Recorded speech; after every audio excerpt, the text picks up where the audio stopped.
Selamat siang semua. Kali ini kita membahas mengenai proses pencatatan untuk pertemuan kedua. Proses pencatatan. Jelaskan bagaimana akun debit dan kredit digunakan untuk mencatat transaksi bisnis. Akun adalah catatan akuntansi individu dari kenaikan dan penurunan dalam suatu aset, kewajiban, dan ekuitas pemilik. Dalam bentuknya yang paling sederhana, sebuah akun terdiri dari 3 bagian. Yang pertama judul, yang kedua sisi kiri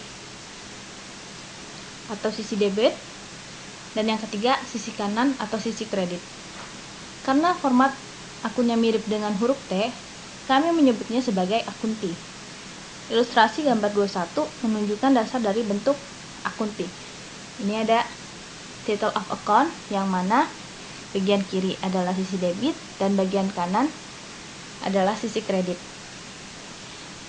Debit dan kredit. Istilah dari debit menunjukkan sisi kredit akun dan kredit menunjukkan sisi kanan samping.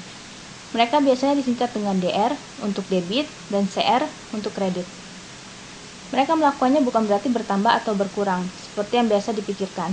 Kami menggunakan istilah debit atau kredit berulang kali dalam proses perekaman atau pencatatan untuk menjelaskan di mana entry berada dibuat dalam satu akun. Misalnya, tindakan memasukkan akun sisi kiri rekening disebut mendebit rekening. Membuat entry di sisi kanan adalah mengkredit akun. Saat membandingkan total kedua sisi, akun menunjukkan debit saldo jika total jumlah debit melebihi kredit. Sebuah akun menunjukkan saldo kredit jika jumlah kredit melebihi debit.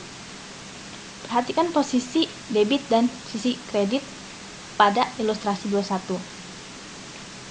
Tata cara pencatatan debit dan kredit dalam satu rekening ditunjukkan pada ilustrasi 22 untuk transaksi yang mempengaruhi akun kas softbank. Jadi di sini ada ringkasan semua transaksi terhadap kas, yang di sini ada tikon dari kas, di mana dicatat pertama transaksinya ini di debit 15.000, kemudian dicatat di sisi kredit karena minus jadi di sisi kredit 7.000. Terus transaksi ketiga 1.200 di sisi debit, transaksi keempat 1.500 di sisi debit,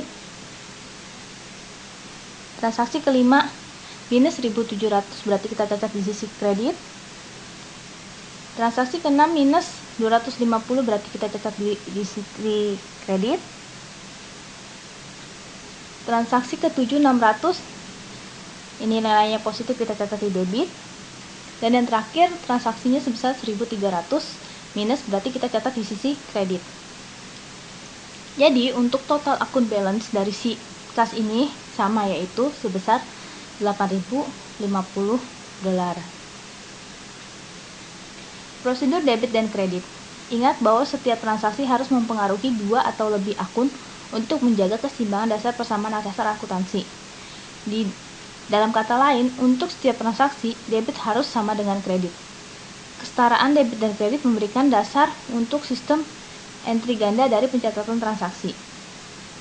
Sistem entry ganda untuk menentukan persamaan akuntansi jauh lebih efisien daripada prosedur plus minus yang sebelumnya kita gunakan di bab 1. Debit dan kredit, prosedur aset dan kewajiban. Dalam ilustrasi 22 untuk Soviet, peningkatan kas bagian dari aset dimasukkan pada sisi kiri dan penurunan kas dimasukkan di sisi kanan. Kita tahu bahwa kedua sisi persamaan dasarnya yaitu persamaan dasar akuntansi aset sama dengan kewajiban ditambah ekuitas pemilik, harus sama. Saldo normal akun ada di samping di mana peningkatan akun dicatat. Ilustrasi 24 menunjukkan normal saldo untuk aset dan kewajiban. Jadi kalau untuk aset ini sisi normalnya berada di debit untuk penambahan dan kredit untuk pengurangan. Sedangkan di sisi liabilitas atau kewajiban, ini bagian debitnya itu adalah pengurangan, sedangkan normal dari saldonya yaitu di sisi kredit untuk peningkatan. Debit dan kredit tata cara pemilik ekuitas. Seperti ditunjukkan di bab 1, investasi atau pendapatan pemilik meningkatkan ekuitas pemilik. Penarikan dan pengeluaran pemilik mengurangi ekuitas pemilik. Modal pemilik yaitu investasi oleh pemilik dikreditkan ke modal pemilik.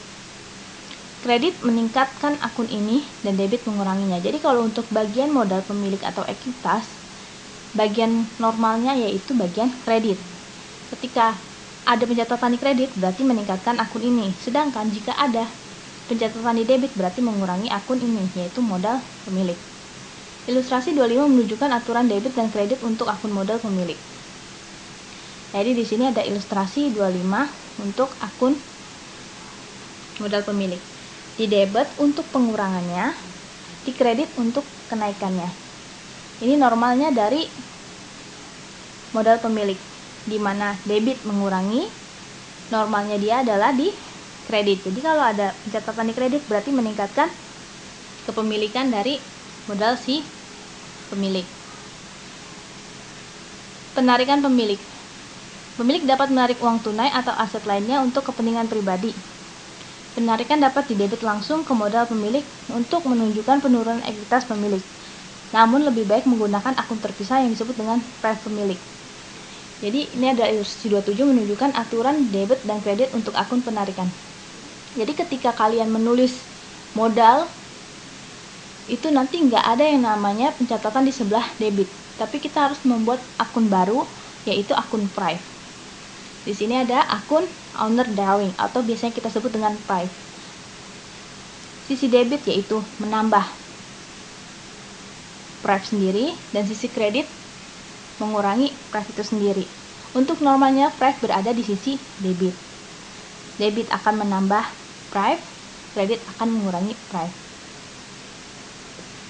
Jadi kalau misalnya modalnya 5.000 terus ada prive 1.000, berarti nanti secara keseluruhan di laporan modal yang tersisa yaitu 4.000. Pendapatan beban. Tujuan memperoleh pendapatan adalah untuk memberikan manfaat bagi pemilik. Ketika sebuah perusahaan mengakui pendapatan, ekuitas pemilik meningkat. Oleh karena itu, pengaruh debit dan kredit pada akun pendapatan adalah sama dengan pengaruhnya terhadap modal pemilik. Jadi ketika ada pendapatan, modal pemilik itu akan bertambah. Artinya, akun pendapatan adalah bertambahnya di kredit dan berkurangnya di debit. Saldo normal dari pendapatan itu sama kayak ekuitas atau modal pemilik, sama-sama di kredit. Biaya memiliki efek sebaliknya. Beban mengurangi ekuitas pemilik. Sejak biaya menurunkan pendapatan bersih dan pendapatan yang meningkat, adalah logis bahwa menambah atau mengurangi sisi akun pengeluaran harus kebalikan dari pendapatan akun. Jadi biaya ini kebalikan dari akun pendapatan. Jika akun pendapatan sisi normalnya di kredit, maka biaya sisi normalnya untuk akunnya adalah di debit. Jadi akun beban atau biaya bertambah di debit dan berkurang di kredit. Ilustrasi 29 menunjukkan aturan debit dan kredit untuk pendapatan dan beban. Di sini ada debit. Kalau debit mengurangi pendapatan, debit menambah beban. Di kredit, pendapatannya bertambah, untuk bagian beban, bebannya berkurang. Kredit ke akun pendapatan harus melebihi debit. Debit ke akun beban harus melebihi kredit. Jadi, akun pendapatan biasanya menunjukkan saldo kredit, dan akun beban biasanya menunjukkan saldo debit. Ilustrasi 210 menunjukkan saldo normal untuk pendapatan beban. Saldo normal pendapatan yaitu di sebelah kiri, atau biasa kita di sebelah kanan, atau disebut dengan bagian kredit. Nah, bagian debit ini mengurangi, ini normal saldonya. Untuk beban, normal saldonya yaitu di bagian debit. Jadi kalau ada penambahan, dia akan menambah di sebelah debit, dan ada pengurangan, dia akan mengurangi di sebelah kredit. Ringkasan aturan debit dan kredit, ilustrasi 211 menunjukkan ringkasan aturan debit atau kredit yang mempengaruhi masing-masing tipe akun. Jadi di sini ada gambar 2111. Di sini ada ilustrasinya, aset, liabilities, dan kepemilikan modal. Yang mana aset akan bertambah di bagian debit dan berkurang di bagian kredit. Sedangkan untuk liabilitas atau kewajiban, dia akan berkurang di bagian debit dan akan bertambah di bagian kredit. Untuk kepemilikan modal, dia akan berkurang di bagian debit dan bertambah di bagian kredit. Untuk prive atau penarikan dari pemilik, dia akan bertambah di bagian debit dan berkurang di bagian kredit. Untuk bagian revenue atau pendapatan, dia akan berkurang di bagian debit dan bertambah di bagian kredit. Untuk bagian expense atau biasa kita sebut dengan beban atau biaya, dia akan bertambah di bagian debit dan berkurang di bagian kredit. Tunjukkan bagaimana jurnal digunakan dalam proses pencatatan. Hampir setiap bisnis menggunakan 3 langkah dalam proses perekaman atau pencatatan. Yang pertama, kita analisis dulu transaksinya, berpengaruh terhadap akun apa. Jadi semisal kalau misalnya ada tagihan mengenai listrik, berarti ini akan mempengaruhi biaya listrik pada kas. Jika yang digunakan adalah bayaran menggunakan kas. Jika kita mengakrualkan, maka nanti kita akan mencatatnya sebagai hutang. Masukkan informasi transaksi ke dalam jurnal. Jadi dalam kita mencatat tadi si beban listrik ini, kita harus kasih juga transaksinya di bawahnya catatan listrik bulan apa, atau listrik yang di bagian mana kalau misalnya kita mempunyai beberapa cabang di luar kota. Yang ketiga, transfer informasi jurnal ke akun yang sesuai di buku besar. Jadi setelah kita mencatat jurnal, kita akan mempostingnya ke dalam buku besar. Jika tadi bagian beban listrik, maka nanti di buku besarnya juga masuknya ke bagian beban listrik. Proses pencatatan jurnal dimulai dari transaksi. Dokumen bisnis seperti tanda terima penjualan, cek atau tagihan memberikan bukti transaksi. Jadi di sini ada ilustrasi 12 menunjukkan proses pencatatan. Yang pertama, kita menganalisis masing-masing transaksi. Ini termasuk transaksi apa? Setelah kita menganalisis dan tahu ini transaksi apa, kita akan membuat postingan jurnal. Setelah kita akan membuat postingan jurnal, selesai mentransfer jurnal tersebut ke dalam buku besar. Ini buku besar. Jurnal. Perusahaan awalnya mencatat transaksi dalam urut kronologis, urut di mana mereka terjadi. Dengan demikian, jurnal disebut sebagai buku entry asli. Untuk setiap transaksi, jurnal menunjukkan efek debit dan kredit pada akun tertentu. Perusahaan mungkin menggunakan berbagai macam jurnal, tetapi setiap perusahaan memiliki jurnal paling banyak adalah jurnal dasar atau jurnal umum. Biasanya jurnal umum memiliki ruang untuk tanggal, judul akun, dan penjelasan, referensi, dan 2 kolom jumlah. Format dari 213 di bawah bisa kita lihat di sini. Ilustrasi menunjukkan penjurnalan menggunakan 2 transaksi pertama, yaitu dari Softbet. Ingat bahwa tanggal 1 September Rainil menginvestasikan uangnya sebesar $15.000 di bisnis, dan Softbet membeli peralatan komputer seharga $7.000 tunai. Nomor J1 menunjukkan bahwa 2 entry ini dicatat pada halaman pertama jurnal.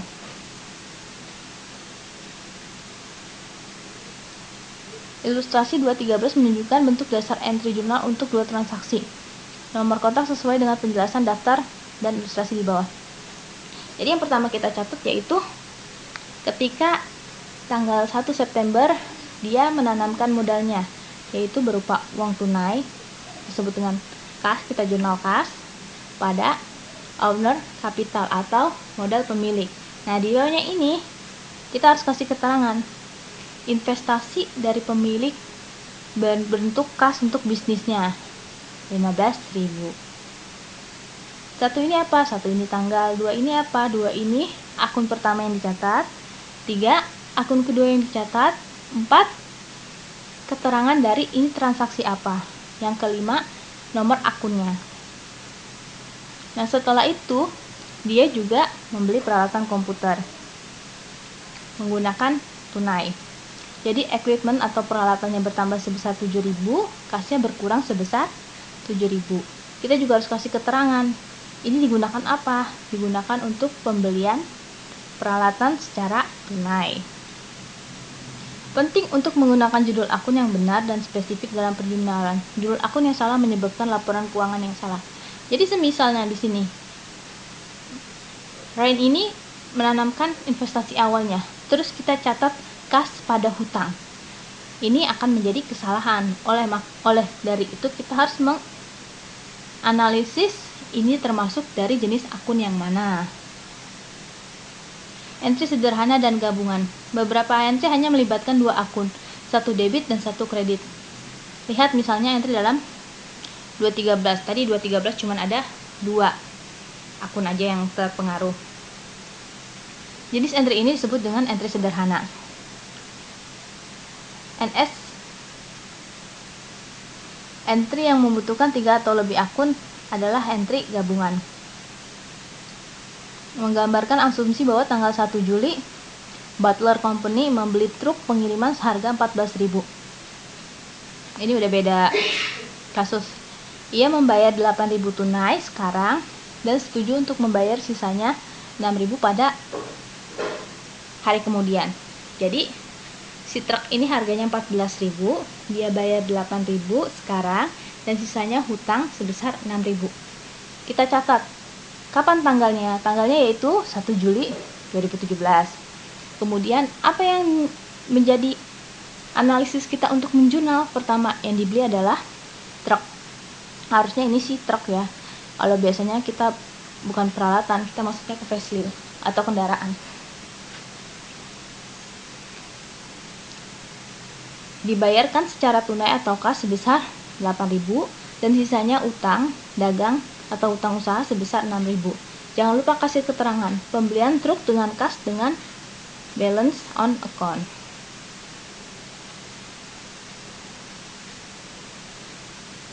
Jadi pembelian truk dengan kas dan juga dengan hutang.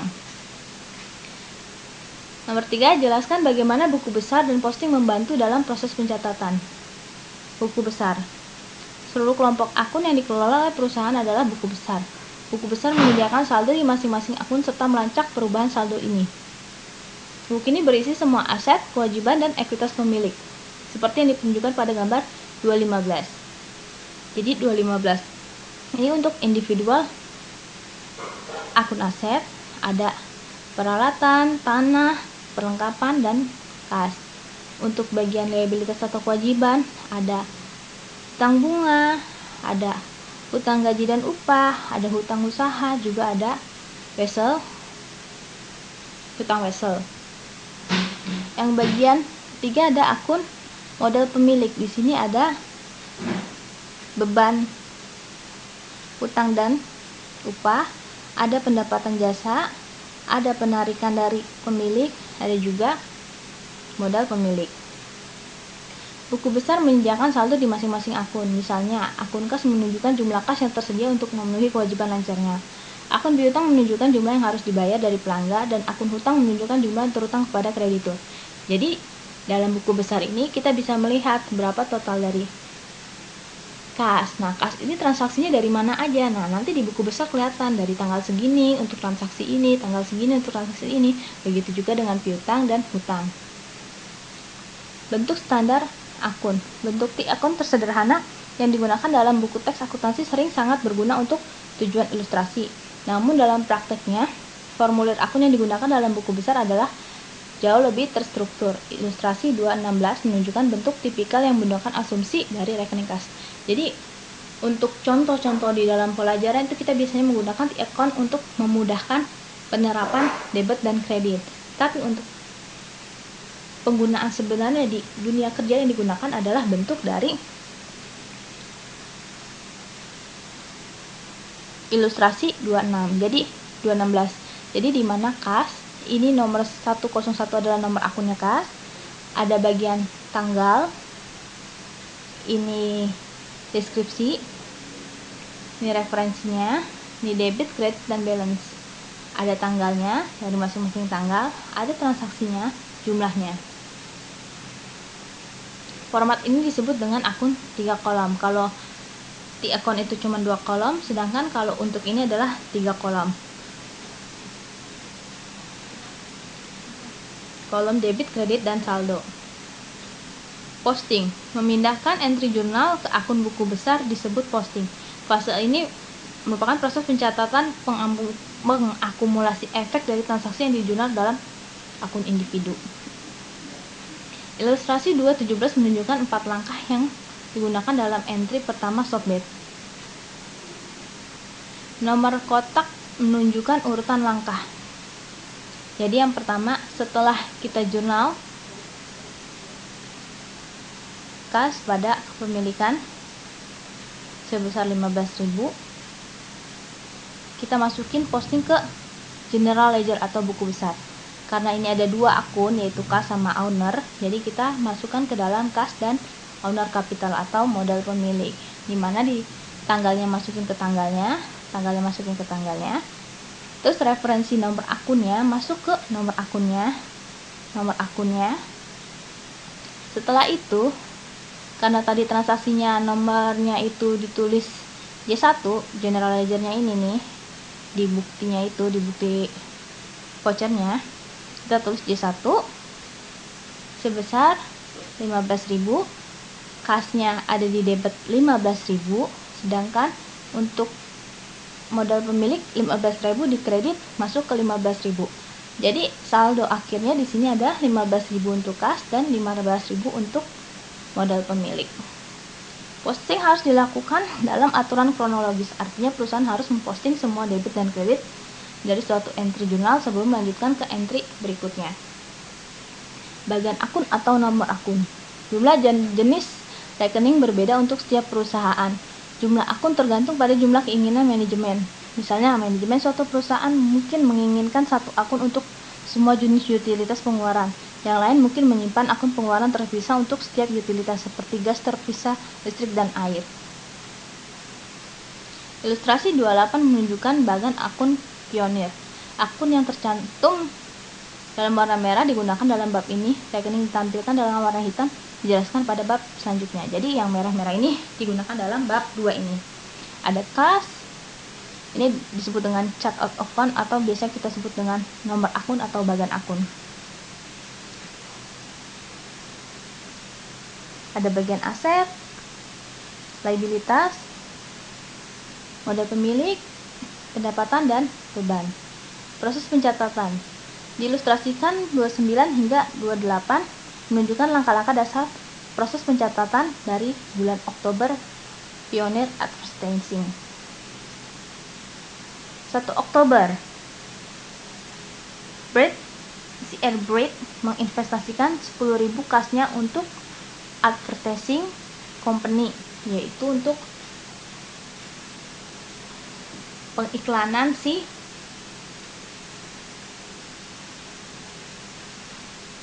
usaha awal Pioneer Advertising. Jadi dia menginvestasikan sebesar 10.000 berupa tunai. Analisis, kita menganalisis dulu. Analisis 10.000 ini meningkatkan kas atau uang tunai pada perusahaan dan meningkatkan modal pemilik. Analisis keseimbangannya yaitu aset bertambah 10.000, modal pemilik bertambah 10.000. Analisis debit kredit. Karena ini aset bertambah sebesar 10.000, begitu juga dengan kredit bertambah untuk kepemilikan modal pemilik sebesar 10.000. Kita masukkan ke dalam jurnal. Tanggal 1 Oktober kita masukkan ke dalam jurnal kas. Nomor akunnya 101 di debit 10.000 pada modal pemilik nomor akunnya 301 sebesar 10.000 dan keterangannya investasi tunai pemilik dalam bisnis. Ini posting ke dalam buku besarnya. Karena ini ada kas, juga ada modal pemilik, kita bikin dua akunnya, yaitu kas dan modal pemilik. Jangan lupa dimasukkan nomor akunnya atau bagian akunnya. Untuk kas 101, untuk owner capital atau modal pemilik 301. Tanggalnya tanggal 1 Oktober sebesar 10.000 di debit dan 1 Oktober di bagian modal pemilik sebesar 10.000. Begitu juga seterusnya. Ada beberapa transaksi.